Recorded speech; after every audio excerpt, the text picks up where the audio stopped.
Israeli military has confirmed the deaths of 4 more hostages in Gaza. 3 were Israeli nationals and 1 a joint British-Israeli national who was named as Nadav Popplewell. Their bodies were recovered in southern Gaza. All had been taken by Hamas during the attack last October.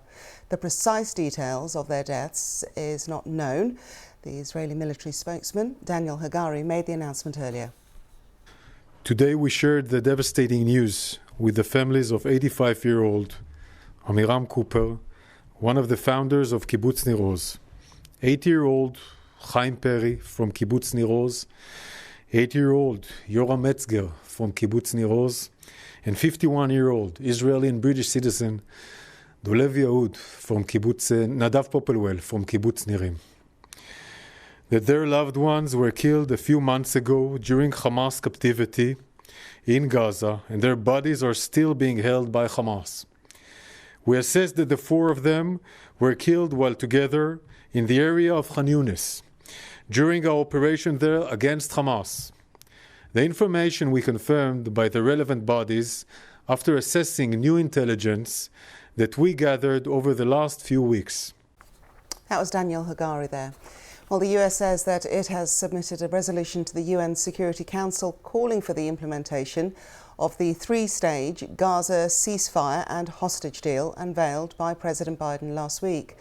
The first step of the peace plan is an initial 6-week ceasefire, as negotiations are held in tandem, eventually leading to an end in the fighting, and the freeing of all the hostages. And the final stage would be the reconstruction of Gaza without Hamas in power.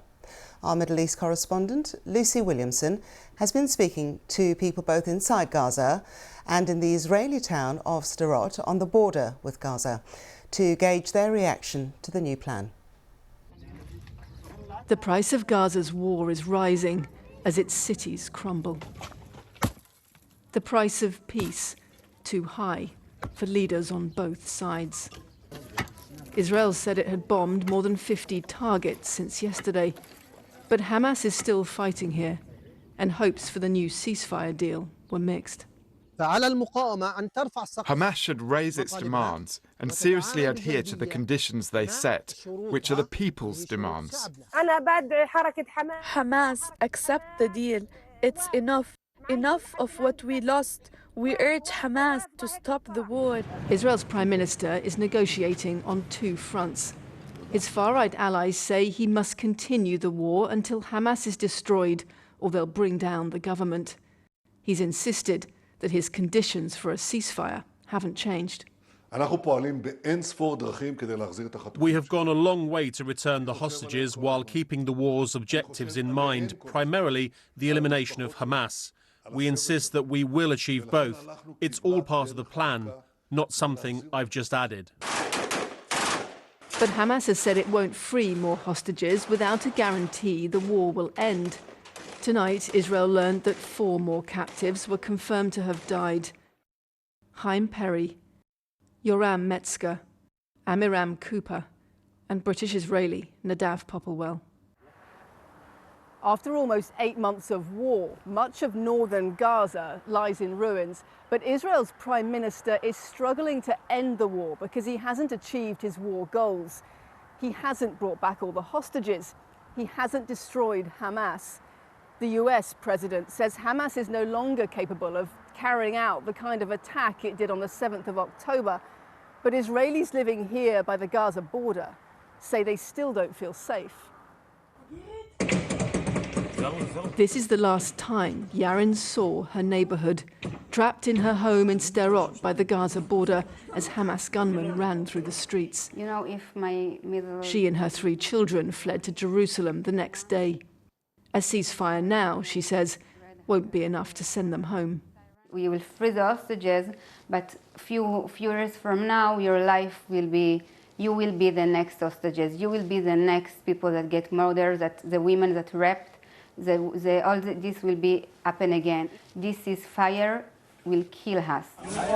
Ending this conflict rests with the leaders of Israel and Hamas, locked in a war for their own survival. Lucy Williamson, BBC News, Sderot. Well, let's speak to our Middle East correspondent, Yoram now, who's in Jerusalem for us. Hello, Yolanda. I understand there's an investigation that is being held into the deaths of these 4 hostages. Why is that? So the Israeli military says the circumstances are still not clear, which led to the men's deaths earlier this year. It appears during Israeli operations in Khan Younis in southern Gaza. Of course, that was seen very much as being a stronghold of Hamas as Israeli ground forces moved in there. And the Israeli military is promising a full and transparent investigation into exactly what happened. We did have last month Hamas saying that Nadav Popplewell, the British-Israeli citizen who was killed, had died of his wounds that he sustained in an Israeli airstrike in April. Of course, that's not something that could be verified. We've only just had his death being confirmed. But, you know, the way that this was phrased by the Israeli military is that it is looking at all possibilities into how the men were killed. Okay, and the United States telling us that they have submitted this peace plan proposal, ceasefire proposal, to the UN Security Council. A lot of confusion as to who has said what and who's going to do what. Just take us through that, Yolanda. Yeah, so in this UN Security Council proposal put forward by the US, it's really calling on Hamas to accept the 3-phase deal that President Biden laid out on Friday, really presenting it as an Israeli ceasefire plan to bring the hostages home. And we had Egypt coming out saying that Hamas was looking at it positively, although it has not given an official response. The confusion really comes on the Israeli side because just within the Israeli governing coalition, it's a fragile governing coalition, we've had very mixed messaging. Those on the far right, 2 key ministers, have said that they would be prepared to topple the government if there was agreement to what was called a reckless deal. And then we had the Israeli Prime Minister Benjamin Netanyahu really coming out talking to an Israeli parliamentary committee, saying that he would not go for this unless it meant there would still be full victory over Hamas, a full dismantling of Hamas. It would not mean the end of the war. And he was really suggesting it was possible for Israel to, in effect, agree to the first stage of the plan, go for that, see many of the most vulnerable hostages being returned home during a 6-week ceasefire, and then resume the war. Of course, if that's the case, it's something that it's very unlikely that Hamas would agree to it. Okay, Yolanda, thank you very much indeed. Thank you.